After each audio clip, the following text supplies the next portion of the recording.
21 وتروح الكوره على طول تاني عند احمد عادل. يبتدي الهجمه، يلعب الكوره على طول ويسلم الكوره لعلاء، وعلاء بيلعبها لباسم. بقول لحضراتكم لعيب خطر جدا جدا جدا، وخطره جوه الجول، جوه الجول.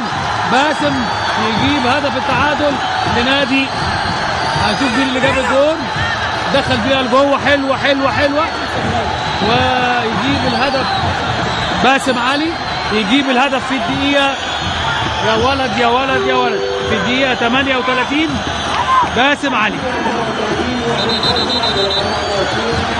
الكرة اتلعبت له حلوه حلوه حلوه، ودخل بيها لجوه. بقول لحضراتكم سريع جدا جدا جدا، وانا قلت عليه اهو. خد الكوره وحط صبر الرحيل في ظهره وشاط اهو، حط ايده في سكتها عبد الواحد السيد، تتقطع الكوره على طول.